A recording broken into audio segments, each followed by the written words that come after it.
Okay, here in the surf shack, we're talking about the mountains today, more or less, and points of interest related, I guess. Although I already did, 2 videos ago, the ghost towns, which Bodie Ghost Town in the Sierras is kind of the same trip, and I think I mentioned like Shasta Lake and thing in the first video, and technically Mount Shasta could be included in this, I guess, even though it's kind of all the way up at the top of the state, pretty much, and kind of far from Yosemite in that central region. And then the redwoods. Again, I talked about the coastal redwoods, the the big ones in Humboldt County and Eureka area, and all that. But there's other redwoods down in Oregon. There's other redwoods down in like Visalia, Fresno area. That is the one I actually haven't been to now. So that's a lot closer for me. Maybe I'll have to check that out and do a separate redwoods video sometime. Maybe the next time I go through, I don't know, Tehachapi or something. There was another lake that I was going to go to, and everybody said, no, it's just high desert. Don't waste your time. It's probably dry. So that was more near Bakersfield than the Sequoias. Kings. It's not Kings County, but it's the Kings, something the Kings of the trees or whatever. But that was also on the coast. They called it that. Anyway, so once again, we're making a distinction between the day trippers and the vacationers to an extent. Obviously, the closer you live to San Francisco, the easier it is to go to Yosemite for lunch. And as I was talking about in a previous video, I think they're trying to crack down on that and cater more to the vacationers than the day trippers and that kind of thing, to keep the park from getting overstressed and the staff and the bears and whoever. Obviously, I'm not going to talk about Yosemite first because that's the crown jewel. Save that for last. And I don't have most of my best Yosemite photos saved in this new hard drive yet. So like the super bloom of the poppies, I'll have to post that later. But I do have some of these other photos. A couple of them already got posted. I do have a fair, like this this photo that I used for the thumbnail is one that I keep thinking is famous on here because I've used it on Facebook so many times. And I realize, okay, nobody on YouTube has really seen that photo yet, but my face is really dark in it, but it doesn't matter. But I was using that as a reference when I was referring to some other thing and realizing, oh, they don't know what you're talking about. They haven't seen that photo. So I do have a couple Yosemite ones that were somebody else's camera and maybe somebody else's picture. If you don't know what Yosemite looks like, then it's not going to matter. But like I said, we'll talk about Yosemite more in a minute. We'll get to it. So in the previous video, again, also I put in Devil's Punch Bowl, which is not in the Sierras. But if you're going from a different route, that might not be too much of a detour for you, but certainly more of a detour for most people than Bodie Ghost Town, which of course is on the East Sierra side, not the West Sierra side.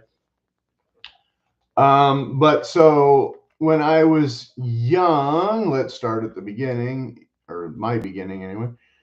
When I was a mere wee boy scoot, we had gone to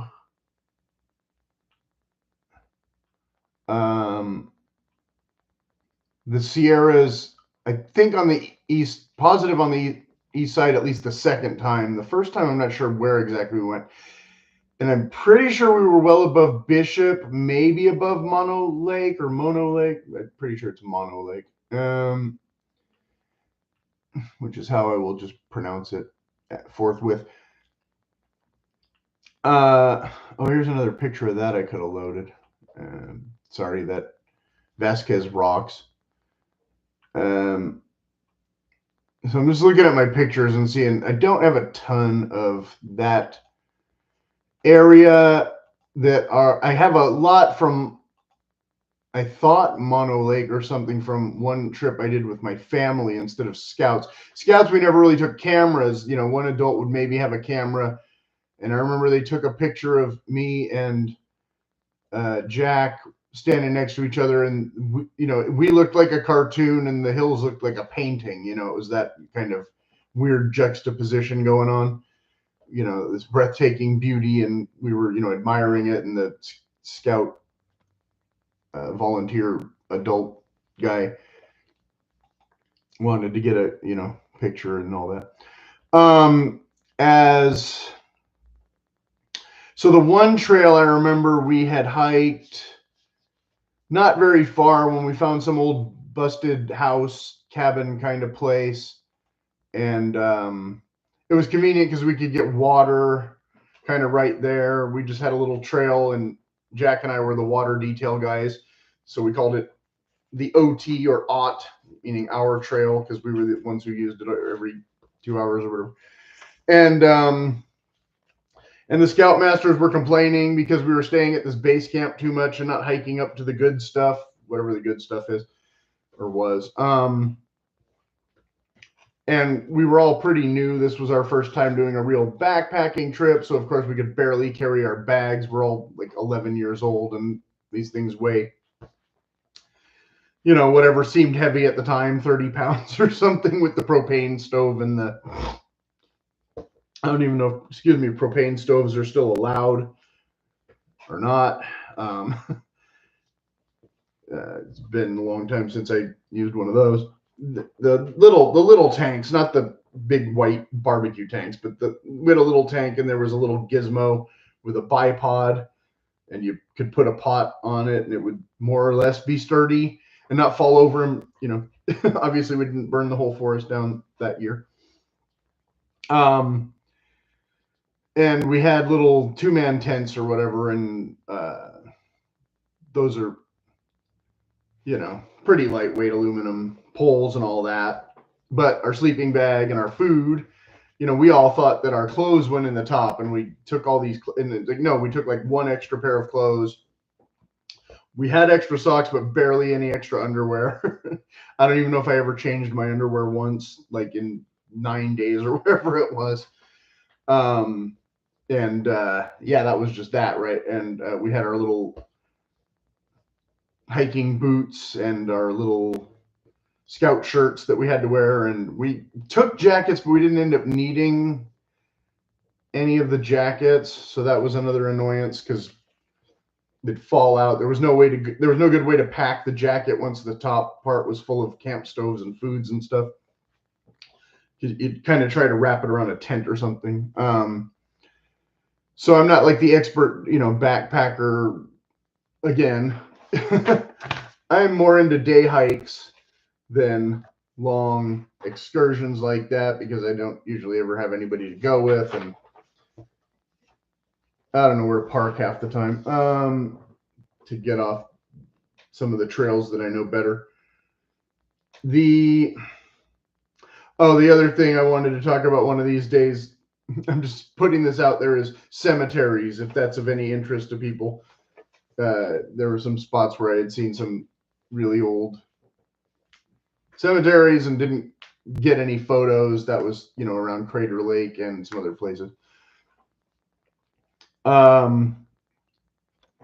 so anyway, so we had adult supervision and adults doing all the logistics. So, I can't really give you any useful information about that. So the second year we went to a different trailhead, and I think it was near the same entrance, so maybe Big Pine area-ish, but don't quote me because I'm not positive. All I know is at the top, similar to Bridgeport, or near the top of some hills or whatever, or peaks, I should say, was glaciers. And so the second year we actually did power through. We didn't stay at any base camp. We only had 3 younger scouts or whatever. The rest of us were all kind of seasoned. So we just kind of, bullied them into keeping going, unlike us where we had been wimps. And the scoutmasters let us know it too. Like, you guys wouldn't even walk last year. They're doing way better than you. It's like, well, okay, but we didn't start at a place where there was easy water and all that stuff either, where we had a reason to be complacent and lazy and just be happy that we were in the woods. We didn't know you were going to make us, march in the Bataan, Philippines, for 20 miles a day or whatever the thing was. Well, it was only like 20 miles total to get the patch, and it was the elevation that made it, the trick, because some of the places on the trail, it was very narrow with a waterfall. I remember that distinctly. This was, the second year. I remember the hike getting pretty rugged in some spots. And then other spots, there'd be a creek or, a little break in the meadow, and the water would only be 6 or 8 feet deep or whatever, but it was super clear, and you could actually see the trout swimming around. And one of the kids' dads that was along that year that didn't come the previous year, he was trying to fish. But of course, we were all making noise and looking at the fish, and didn't catch anything that I can recall. Rainbow trout mostly, probably. And then there was one spot when we did set up a base camp, and we were there for a couple of days. But it was at the bottom of the glacier, and there had been a runoff very similar to some pictures I didn't get near Crater Lake above Weed, where there's this big open area, and it's where your feet get stuck in the thing because it looks like it's going to be grass, and then you find out it's more or less swampy, not quicksand, but and so I got one of my feet stuck and got my foot all wet and almost fell on my face trying to get out, and because nobody knew I was over there. And because there had been some deer that came down, it was the first like wildlife we had seen, and a couple of the guys got a photo of them or something, and I just wanted to get a closer look and got stuck in the mud. Across the river that they told us not to cross, there was a log that went across, so of course half of us went across. There was some old mining equipment and stuff by a abandoned shaft or hole or whatever. So they were really afraid we were going to go down in the shaft and die, or fall off the log and die, or get eaten by a bear and die. All the stuff that young scouts do to die early, I guess. I haven't heard of any scouts actually dying on any of these kind of trips, but that's, the paranoia or the fear or whatever. So I don't know, there were some rusty chains and some old railroad spikes and all that kind of thing. And you weren't supposed to, but of course we all stole something for souvenirs. I got a couple little nails. I'm sure I got rid of them years ago because they were just some old rusty nails from probably not even the 1800s. But we thought it was definitely from the cowboy times for sure, or the gold rush, even better, which is even, what, the 1850s. So anyway, so we did make it to the glacier, and we had Kool-Aid packs. They told us to bring Kool-Aid packs so we could make snow cones. But of course, we didn't have any sugar, so they were actually the worst tasting snow cones ever. But we did make snow cones from the glacier, the not super packed ice part, but some of the loose, debris ice or whatever. And that was that. Okay, so we got to the top, and the woman warned us about the crevasses that can be covered over with the snow, and you fall right through. But of course, we were on a trail, so didn't really have to worry about that. And that, like I said, near Bridgeport. Now, I'd only stayed at Bridgeport once, or I assume near Bridgeport. I don't think it was Mammoth Mountain. I've never actually been to Mammoth, same as I've never been to like the actual Shasta. I don't ski. So if you're a skier, you already know about all these places. You just don't go there in summer because it's boring, because you don't want to walk around all day.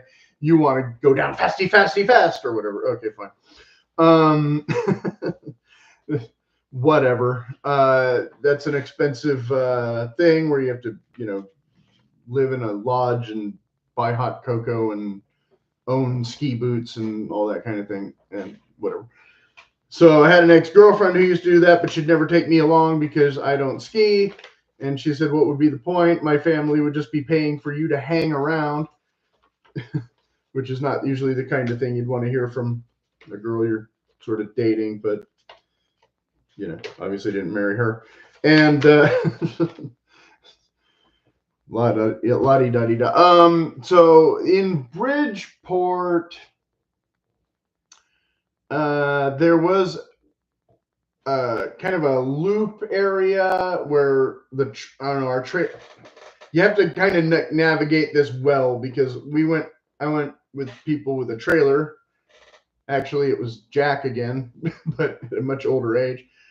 And somehow the trailer got stuck between two trees and got a bit scraped up trying to back in and out negotiating when we should have just gone to the first spot we saw, which is the one where we ended up because that was pretty much the only one because the place fills up. You have to get there at like 4 a.m. before everybody else gets there or something, or don't get there on the Friday. Now, as I was explaining in the Bodie Ghost Town Devil's Punch Bowl video, we had planned to do a fishing trip. Well, I wasn't interested in fishing at all, but they were. And so the original plan was to go to Bishop first and then go up as far as we could to maybe Bridgeport or wherever and do that next and see if the fishing was better up there. But there was two things going on. One was the heat wave, which was still in Bishop. Two was I didn't want to go to any of this. I wanted to go to Yosemite because I didn't really care about any of this other stuff. I only wanted to go to Yosemite. But I had been already vetoed by majority rule that no, we were definitely going probably to Bridgeport and definitely Bishop because they hadn't seen it before and they wanted to see this stuff. And so whatever. And so we went, when we got to Bishop or Lone Pine, wherever it was that we stopped to get gas, I was like, see, it's ridiculously hot here. If we go farther, we can go to Bridgeport and then maybe we can go across the middle road to Yosemite, which we had done this as a child, which brings us to Mono Lake in a minute. We'll get to it. If we go there, we can go over and at least go partway across the meadow once we, detach the trailer and all that, which is, how we did Bodie the next day instead or whatever. And then we can go to Bishop on the way back. And that was kind of agreed because, yes, it was ridiculously hot.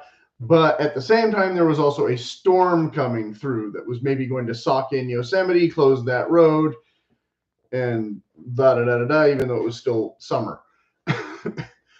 So when we camped in Bridgeport for a couple days, which the thumbnail is the lake at Bridgeport, and again, I do have some previous photos and things of Mono Lake. This one, what is this? 1, 2, 3, 4, 5, 6, 7, 8, 9. Yeah, I have like 9 or 10 whopping pictures of Bridgeport because I didn't take pictures of all the screaming kids and their dogs. But that was kind of what the campsite was full with. There was a basketball court and a little cabin that had a decent breakfast. You got to be pretty specific how you want your eggs, or you're going to get the white gunk at the top that you don't want and all that kind of thing. But not terrible prices at the time. This has been several years. Prices of eggs probably gone through the roof. Might cost 3 times what I paid then, but yeah, you could get your coffee and what that there were bears living basically in the campsite trying to root through the trash cans. Jack was annoyed because I was the only one who saw the bears because the one night I slept in the truck because I didn't feel like setting up the tent after a long day of driving and arguing or whatever. And that was a mistake because my legs were all stiff the next day. But I did see the mama bear and the cubs walking all through our campsite, so I didn't know if I felt better or worse that I could see them and they couldn't see me, I hoped. And they didn't have any real interest in me at all anyway. And then the people in the next camp sight, got all paranoid and freaking out and banging pots and pans and screaming, and the bears just ignoring them completely, pretty much. There was another one that I saw on the ridge, and it crested the ridge right when Jack was coming out of the trailer. And I said, "There was the bear." And he said, "I missed it." And he was all mad because I got to see the bear and he didn't. Ha ha ha. And so that's how that went. So I saw 3 or 4 bears, and they saw none. And we didn't end up going fishing at all in either place at all, because again, we went to Devil's Punch Bowl instead of Bishop, so I couldn't tell you anything about Bishop or Mammoth that's useful at all. And we did stop at Mono Lake and do some shopping there, where I bought that brown cowboy hat that is in some of my photos, or I showed it in the hats video, I think. And it still mostly fits. It's a little bit tight now, I think. And I bought a bunch of postcards, and I keep meaning to take all the postcards out and show them in the video. If anybody would actually sit through that, I might do a separate postcard video. I did get some new ones recently, but they're for the next video. Sorry. So yeah, Mono Lake, where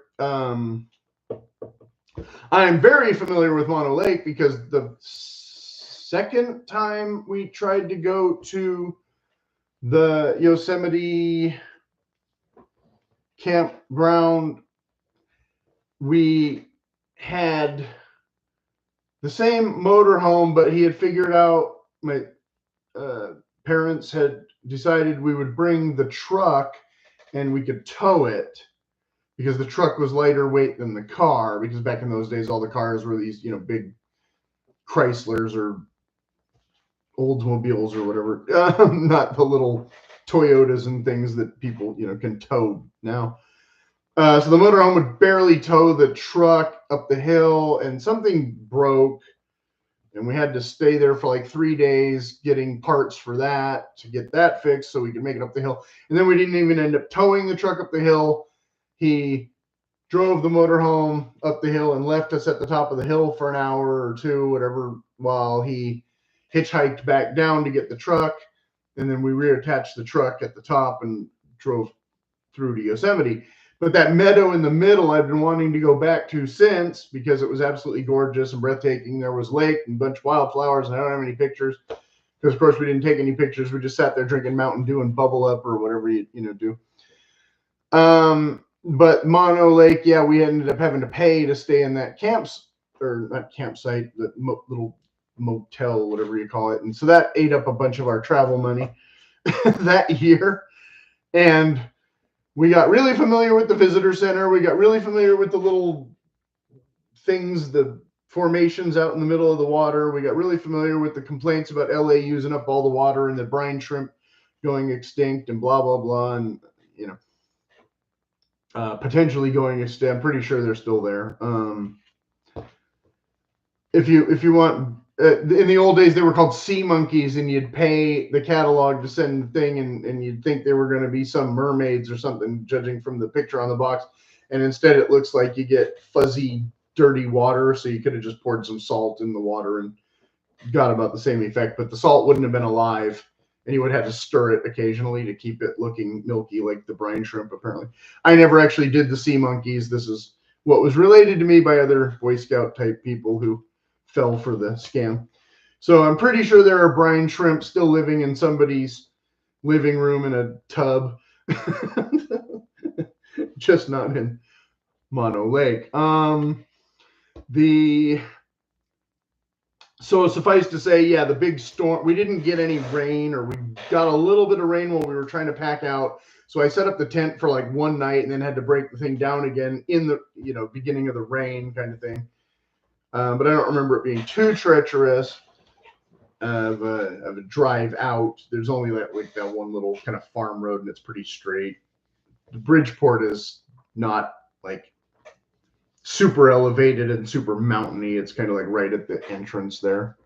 And then the ridge, like you'll see in the pictures from my memory, there might be some hills that you have to do right before you get there that I'm forgetting. But I remember negotiating the parking lot being more the issue than again, the actual drive and all that, because right there, only like what 7 miles away or less or something is 395, and that is a bit twisty, but also not really mountainy until you get to, you know, pretty far up before you even really see trees, because Lone Pine is, yeah, there's that like one tree there or whatever. And then Bishop, it wasn't even that much trees and stuff. That's why it was like, oh, we're still in um, hot weather. So when we hit Bishop on the way back, like I said, we just didn't go there. And Mono Lake, I don't know if that gift shop is still there. There was another, or not gift shop, but like, well, Western wear gift. Yeah, I guess gift shop. There was a more Western wear place. Actually, which is actually where I bought the hat. I'm remembering wrong. I bought something at Mono Lake. I don't remember what, but no, the hat I actually bought at Devil's Punch Bowl, or near Devil's Punch Bowl in Little Rock or Pear Blossom or whatever it is. there's a antique row business on one side of the street. On the other side of the street was a Western wear place where I got a bunch of more postcards, and I that's where I got the brown hat. I wanted to buy a hat in Mono Lake. That's what it was, but they didn't have my size. There was some Australian style hat or something that I really liked, and I couldn't get it. That's why I was so upset that I was willing to pay the $70 at the other place to get that hat. Sorry, okay, sorry. Personal memory. But this is a menswear channel most of the time, so hey, might come into the conversation. And the second time I went to Sierras with the Boy Scouts, I would have been wearing my Vietnam style jungle boots and my boonie hat, which is not the exact same hat in this photo, because those two hats that I used to have, the one camo one was a twill one, and it didn't fit anymore. And the other one is the green one that I actually still have in the garage that was too big, that I could still wear, but I'm not positive where it is, but I don't wear it because I have other ones. But so this boonie hat, and this is the same bandana from my Crater Lake trip. And this tan shirt is the LL Bean one that I converted into that cargo vest. So if you watched my video about cargo vests and things, that's that shirt. That's that actual same shirt for what it matters. And then I'm just wearing a pair of green BDUs here and a slightly different modified canteen belt that I have upgraded to different belts and suspenders and that kind of thing in more recent years. But this, we were just doing a little day hike that you go up the trail. There was kind of two ways to go. There was a steep, dirty, rocky way that we went up, and then we came back down the gentle, easy, slopey one. And I was like, oh yeah, see, we could have just gone up this. And like, oh, that would take longer. And I was like, yeah, but then we could get photos and not be all out of breath and dirty. Like, so I don't think you're supposed to climb up the dirt to the waterfall. I think there's signs that tell you not to, but of course everybody does anyway, or there wouldn't be a trail in the ground. That may or may not still be there. Okay. So I was told, you have to see this meadow, you have to see this meadow, you have to see this meadow. But I don't have any good pictures of that specific meadow. We did go to that meadow. There was like a creek and stuff, and I was paranoid I was going to see more bears and they were going to be more active, but we didn't see any bears. And you can see a little bit of snow in this one ridge photo, I think, but I don't think you can get any photos of the actual glaciers from here. The glacier, this one ridge, you can see what looks like a glacier. So I'm not sure if that's the same glacier as we went to in the second trip in the Boy Scouts, but you can see in the photo of the little cabin where they give you the eggs, if you just go directly up, that white streak on that one hill is a glacier. I'm pretty sure. But I think there's another glacier farther that might be the one that people hike to. I'm not sure, but peak is probably farther away than it looks, because that's how mountains work. That could be a good 20 miles there. I don't know. It was 12 or 20 miles or something on the trail markers. And we didn't go anywhere near that far because we were being lazy. And again, this was supposed to be a fishing trip, But the big lake here, unless you had a boat, like nobody was really fishing on the edge. And my sister tried to ask the camp ranger guy or whatever where he likes to go and fish, and like he's really going to give up his honey hole. He probably told us Bodie Ghost Town for all I remember. Oh yeah, there's great fishing there. Go check that out. But yeah, in my photos, you can see not a lot of boats out on the water at that particular time either. And we did a decent little hike. We didn't, go exploring too much because, again, our trip got cut kind of short. The one day we left and went to Bodie, which kind of annoyed me because I didn't really want to go there. I wanted to go hiking the glaciers or whatever. And then the next day it was going to be raining soon. So, again, we were kind of like debating what to do next and da-da-da. And so we mostly just sat around and didn't hike all that much. And it was pleasant enough, just to be there. Like I said, it was really super noisy in that parking lot area. That's before you get to the trailers loop and all that. And then there was a row of cabins up in that photo. If you go to the right, there was like a row of cabins that I think you can rent. That is not in my photo. And like I said, the playground area and some other stuff. And a tree line and, pine trees. Not a lot of super diversity like some wooded areas for different types. It's basically like a couple types. I don't recall that this is far enough north where you really start seeing the ponderosa pines with that different texture of bark. And I definitely don't remember seeing the as much the typical sequoias like you see down below Yosemite and Wawona and the Visalia Fresno one that I talked about. The giant redwoods is not really so much this region. You're kind of already past it on the desert side of the hill. And then, as you get to Nevada, again, when you see Bodie, I already posted all the photos. It's desolate. It's scrubby sage and no forested type vegetation at all. And that's, only like an hour away or whatever. Again, if you've driven up from Southern California, you've already seen it all and you know what to expect. If you're coming from somewhere else and thinking, oh, when we get to the Sierras, we're going to be in the forest. It's like, yeah, maybe-ish, some of it, not all of it, maybe not really for a lot of parts of it. Definitely not directly around all of it, because instantly on the east side, you're in the desert, and on the west side, you're in the farmland and the vineyards. So it's kind of like the mountains is it, and not a lot of other real forest, if that's what you're into. But of course, the Sierras are pretty big. It'd take you a minute to walk that road we didn't drive between Mono Lake and Yosemite, and then of course above that, another place I haven't been, Tahoe. Obviously, some people are really super familiar with Tahoe, so they can give you much better tips than I can. And I'm not sure if Tahoe and Donner Pass is the same road. I think there's two different ones. One that we were going to take one year just to do it. That was, I think, the same trip with my friend Reno that I talked about in the previous video. I'm not positive. Don't quote me. And he was like, I don't really want to do any mountains in this car, though, because he had those screwy tires and all that. And we ended up driving down through part of Nevada instead of going back through the scenic route. And so the Bridgeport, Mono Lake. Yeah, I guess I did both of those. Okay. Mono Lake.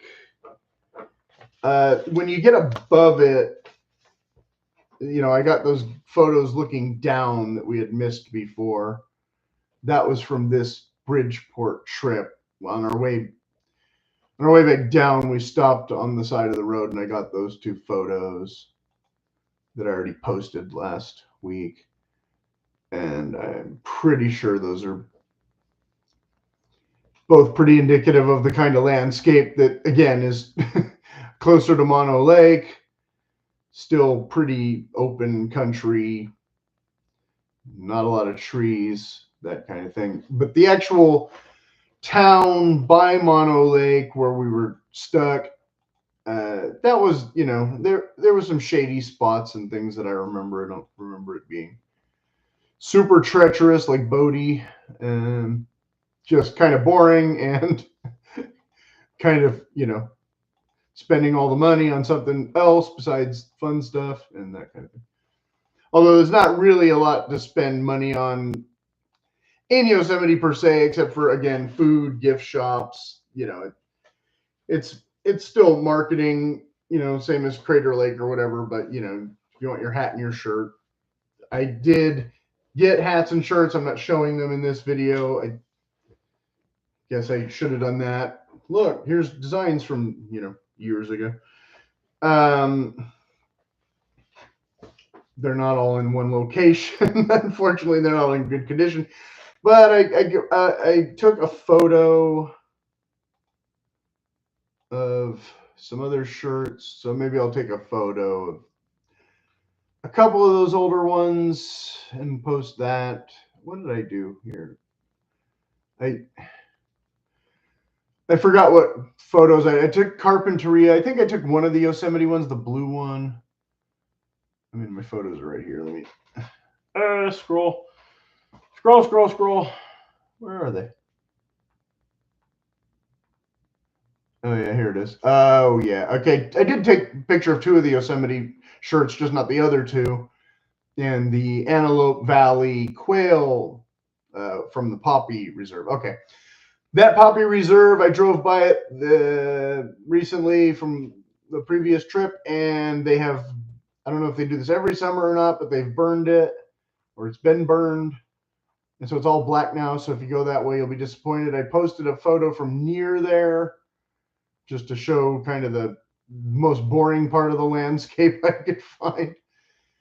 And then, of course, the geodesic houses are just in random places. I posted those photos just because.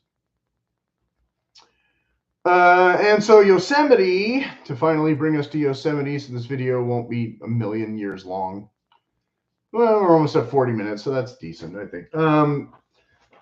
Again, Yosemite, definitely they're trying to cater more toward these people. Obviously, you have the rock climbers, you have the hikers, you have the photography enthusiasts, you have I'm sure there's amateur painters who set up there pretty often, but I never seen any of them. You have the bears.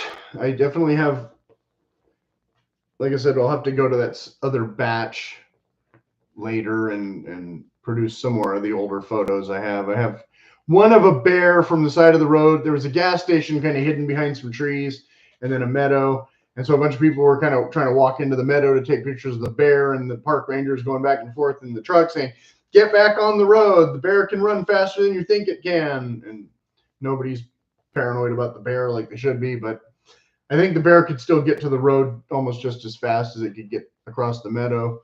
And if your car's back there at the gas station with somebody else filling it up while you're taking pictures, I don't know how easily you're getting back in your car before that bear is already eating you. But I don't think black bears eat people too often, but you don't always know where the cubs are, like in Bridgeport where the mom's with the cubs, and that's convenient because then I could see the cubs were there. Don't get out of the vehicle. That sort of thing. But yeah, bears are definitely the most common sight for wildlife in that spot anyway. I don't remember seeing a lot of other wildlife in Yosemite ever besides bears. I know there's got to be plenty, but it's the bears that are looking for the easy snacks that do come around. I did not stay in the cabins or the Yosemite Hotel or whatever ever. I don't know how pricey that is. Like I said, I was going to try and partner up with a travel website gal. I don't even think she has a channel on the YouTube, and that didn't end up happening. And when it comes to granular stuff like that, I was going to let that kind of be her department. So I'm kind of more like the, hey, this is here, hey, that's here guy, which is not as helpful as I'd like maybe, but I can't do all that research anyway for a video because prices and all that kind of thing is subject to change. So it's better for me if I just give you a ballpark figure, because if you're seeing this in a year or two and you're going, what do you mean $17? It was like $36. You know, like, yeah, I know it's better if I just talk about points of interest than, you know, gas prices and hotel rates, because hopefully the gas prices will go down even if the hotel rates never ever do. Okay. That kind of thing. And it is summer and it is California. So again, the gas on the highway is averaging closer to $5 a gallon still than anywhere else in the world. And like it was cheaper actually in some spots in San Francisco, but good luck getting to there trying to cross those lanes of traffic. But I'm saving that for the coastal beaches video. And nobody's watched the last video yet. And I don't know if anybody will watch this one. I expect this one will be a little more popular than the Central California Bay Area video. It's whatever. That's why I just kind of did it first, just to get it over with. But this video, again, Yosemite. Yes, most people want to hear about Yosemite, and hopefully they'll tune in and watch this and then be interested enough to either watch that one or the next one. The next one, pretty much, I don't know if it'll be my last travel video, but it'll be my last probably long travel video, where I'm definitely, going to talk about, I might break it into two parts though, because I might do Southern California beaches and Northern California beaches separate. But then the Northern California beaches might be short, and I don't know. It depends on how I figure out how to do that. Kind of like this isn't obviously talking about every single mountain place you could go hiking, because obviously Southern California has Angeles National Forest and Santa Barbara Mountains, and farther down there's, the whole range that runs through Anaheim Hills and all that, which is not really mountains, but still probably plenty of hiking spots. So I'm just kind of focusing on this and all those other hiking spots around LA. Some of them are, Griffith Parky, and some of them are Malibu-y. There's Leo Cabrillo Beach where I've hiked a bit, but it's just a road that winds up and there's no trees, and that kind of thing.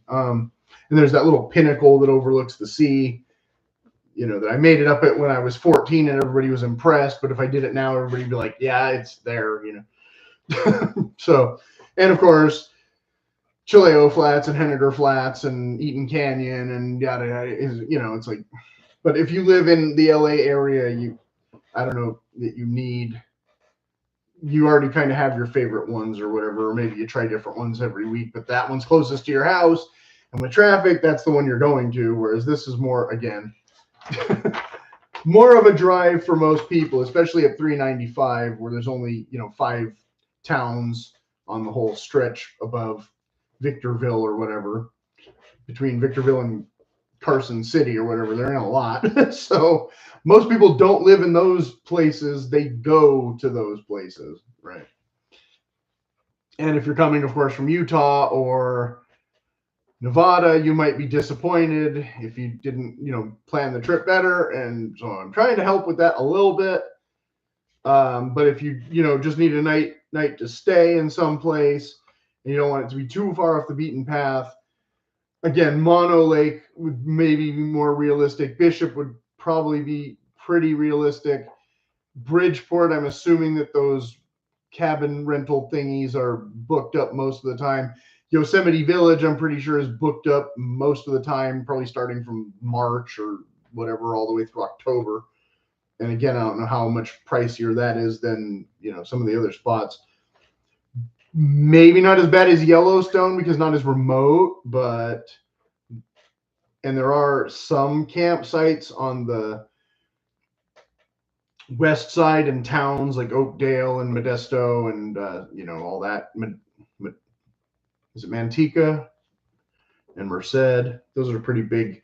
Those are all pretty big towns now. They were pretty small when I used to drive through when I was younger, and now they're huge. So I'm sure if you're willing to make the drive all the way back down the hill at night or in the evening or whatever, and make it all the way back up again in the morning, you're much more likely to get lodging in Stockton or Modesto or Merced or whatever.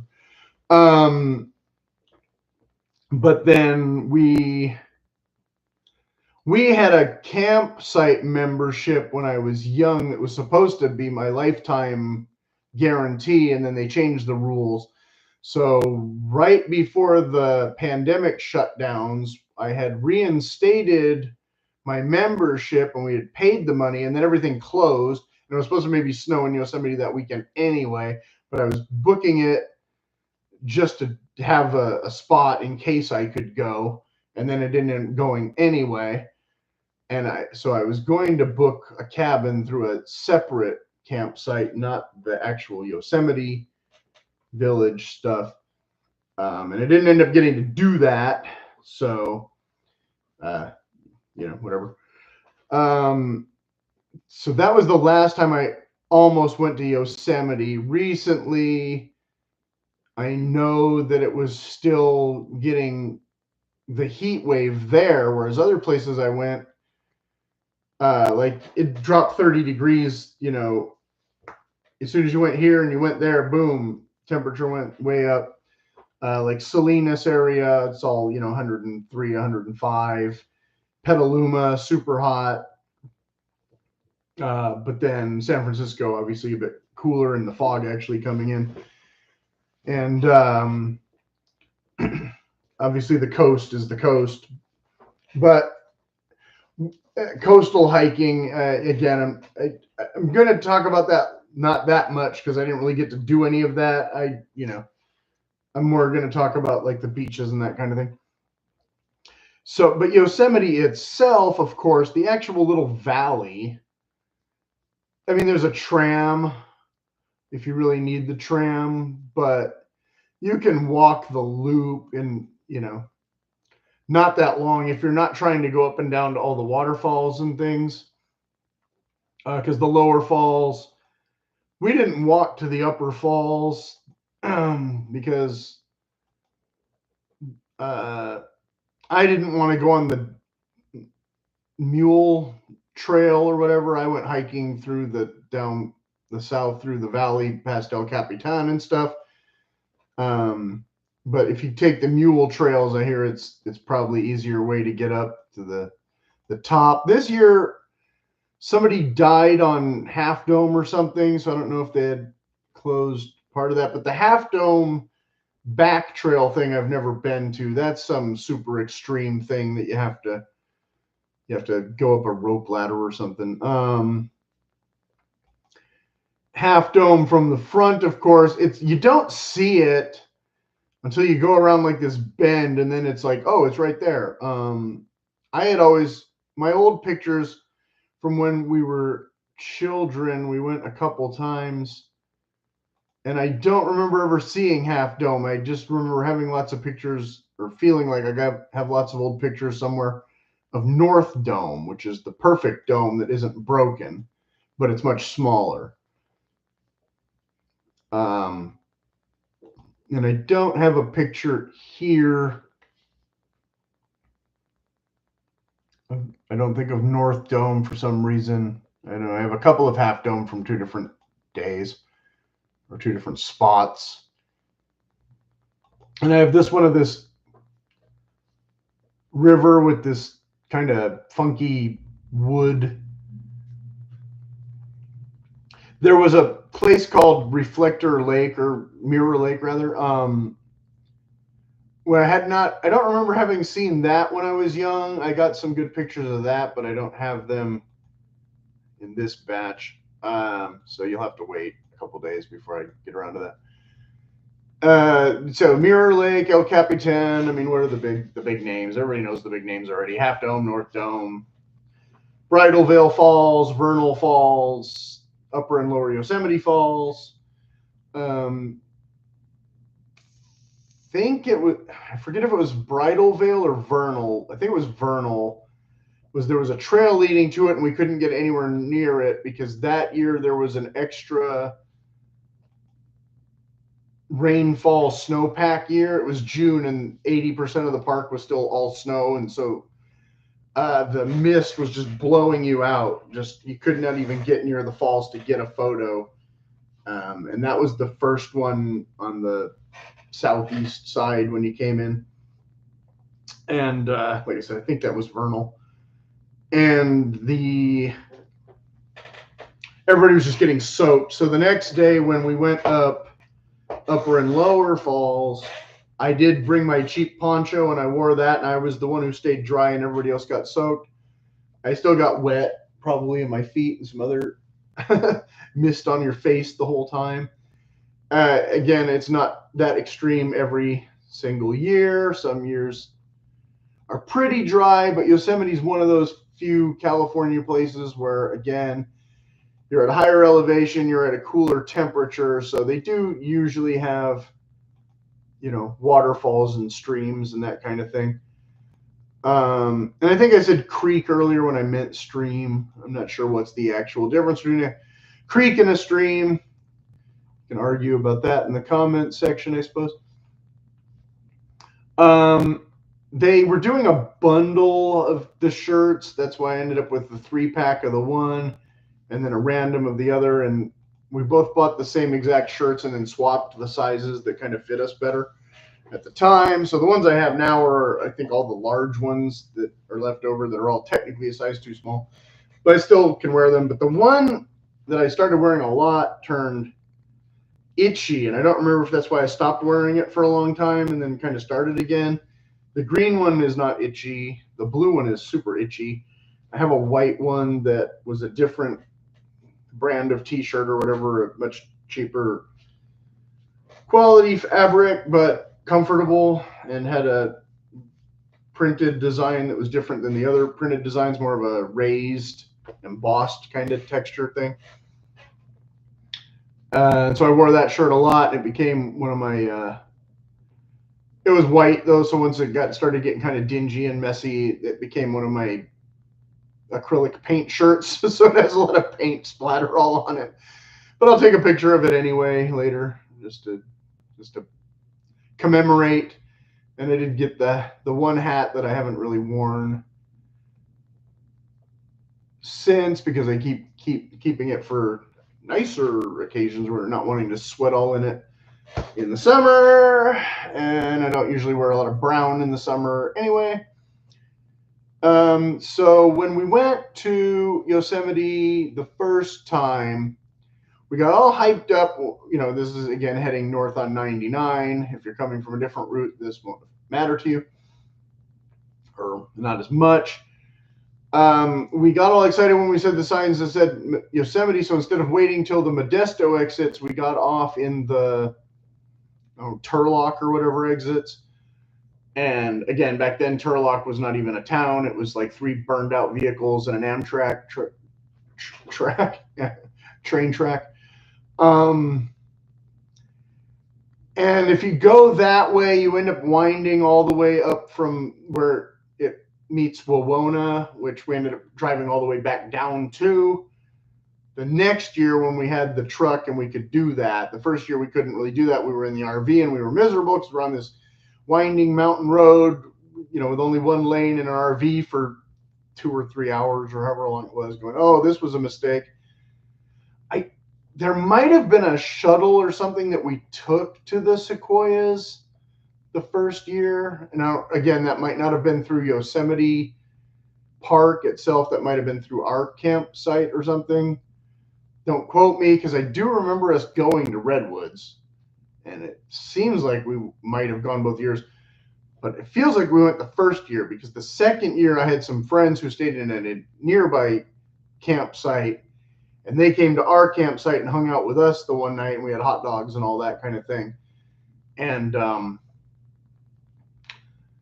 there was a lot of youth emphasis to keep the kids, busy. So they had like a bonfire that was kind of run by some of the teenagers and allowed to go on until the adults discovered that they had been sneaking alcohol and drinking beer and all that kind of thing. And that was definitely the second year. The first year, and the second year when our trip even got cut shorter again too, because we had the RV trouble.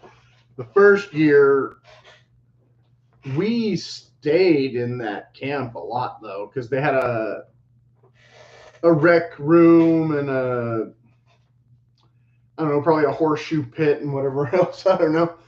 It seems like we were there more often than we were at the actual Yosemite, but I do remember we definitely went to the giant sequoias because we were all, disappointed that we couldn't go to the tree where you could drive through the tree anymore or whatever the deal was. The tree had collapsed, and the guy did the jokes about Freddy Fungus and Larry Lichen or whatever. And the more recent time we walked through the main corridor and saw everything, and then accidentally took a ridge way back that missed all the trees, the scenic trees, and whatever. We were still in the shade at least, because it was warm that particular time, and that was early June. So, like I said, there was still a lot of snow in the actual park, but then when you were actually hiking and moving around and such, it was definitely warm. I had taken my travel vest and packed every single pocket with random junk, but the sleeves that zipped off I was just carrying those in the rear pouch the whole time. So I didn't really need those, but I could see, a lot of people wanting a light jacket, later in the day or whatever. And of course I just wore the typical boonie hat. For part of it, I don't think I have any photos really of me. I have a couple where I'm wearing the brown baseball hat, where I intentionally put the hat on for the photos because it said Yosemite on it. But I don't remember the whole trip, what exactly I wore, the whole time or whatever. But, probably cargo pants, army pants, and just roll them up when it got warm, and probably not any heavy duty combat boots or anything. Most of Yosemite Village is paved. If you go off the beaten path again, I had more of that sinky muck water when we were there because the whole meadow was flooded at one part, but I didn't actually get stuck in the mud this time. You were just getting your feet soaked the whole time because the water was too deep still to not get wet if you went down past El Capitan or whatever. I talked to some of the rock climbers for a bit. The one guy was from Scotland, and he was all, I can't believe I'm really here, that was the worst Scottish accent ever, but, I was trying to be more like a Muppet, just for a joke. Because he was kind of your typical scruffy beard, short hair guy, We have the Colorado, California variant of the REI type. They always wear the North Face or some other kind of, go hike the crater or whatever slogan shirt. And the short shorts with the short boots, that look that still persists. You can spot them a mile away. Oh, there's Mr. Nature Boy outdoorsman guy, Less of them lately because I wasn't doing the same kind of trips this time. Like I said, when I went to Crater Lake, it's less of that guy and more families just like, we had to see it. The UFO told us to come here, like Devil's Tower or whatever. So what was I talking about? The actual village, the sights to see, the bears, gift shop, really expensive cheeseburgers. The park fees, obviously, that's gonna, again, I can't get granular on all that because if you have a van with 8 people, I'm sure it's different than if you have a car with one guy or whatever. The year I went, again, the actual hiking was limited. I said this to a woman, and she's like, what are you talking about? There's all sorts of places to hike in Yosemite. My husband and I go every year. We're hiking out. And I'm like, okay, well, when the park's all flooded, you might be able to use that trail still, but you won't want to. They definitely had Half Dome closed that year. You could not go up the back trail to Half Dome at all, which I don't know if it's closed or not this year. Last year or after the fires or whatever, some of the park was closed or all of the park was closed. I've never been there in the snow in the winter to get photos of that. Other more brave souls who live closer to there can do that for me and accomplish that kind of thing. although that is kind of breathtaking. The one thing we did do is we stayed in the park kind of late one night. It was actually my birthday, and the rivers were high, so they allowed you to walk out on the bridge to enjoy the sound of the water or something if they were not worried you were going to get swept away. So you had to sit on the tram for 15 or 20 minutes until finally they came back and said, okay, it seems safe enough. You can come out here and risk your life to look at water in the moonlight. But we did have a full moon or whatever it was that night. So you couldn't really see a ton of the stars. Every time I go on a trip like this, I expect I'm going to see a ton of stars, and I always end up someplace where I don't see any stars. Whereas when we were in the Sierras the first year, when we were at the little base camp, I specifically remember us looking at the Milky Way and watching the satellites buzz by and all that kind of thing, and was very, very into it.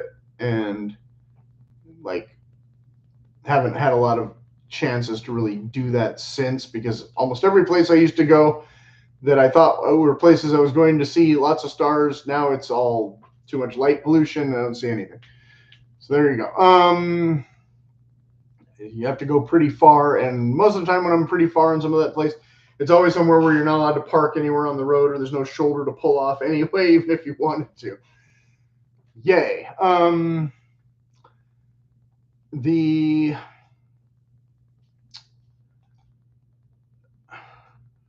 again the actual again trees in the Yosemite part, not as diverse as you might expect. As you can see from these photos, just a barely, yeah, I mean, there's some pine trees, and they're all similar pine trees.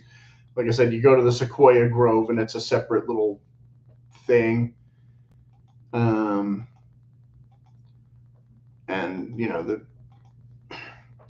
I do have some photos of that I probably have more photos of that than maybe even the actual Yosemite, because again, I feel like so many great photographers have already captured so many of these places that unless I'm going to do something really original or whatever with it, it's not really always a point of taking the actual photo. Some photos are better than others. Again, when I get to my other batch, I can talk about. Well, I won't be talking about it because I won't be making this video again. But if you see one in the, leave a comment or whatever, I can say, oh, that's this specific thing or whatever. If you're like, is this El Capitan? Yes, that is El Capitan. That kind of thing. And the El Capitan at night, you can see the heart more better or whatever it was. The moon brought out the features of the thing or whatever. The hidden whatever. So we had the little tram ride in the dark, in the moonlight, and stopped at the bridge and saw the El Capitan Corazon or whatever. And the rest of it was kind of tranquil, but it's nighttime in Yosemite. Like, you're just looking at rocks. they kind of, you kind of expect the moon to come more, but it sort of, that particular time of year or whatever, it sort of just kind of never quite crested enough the hill or the trees or whatever. It kind of stayed hidden on the tree line a bit. And maybe it's because I don't know. It didn't seem like if you stayed until after midnight or whatever, it was going to get any better, like super brighter or higher or anything. I remember just kind of being like the faint, but we knew it was a full moon and the glow was there.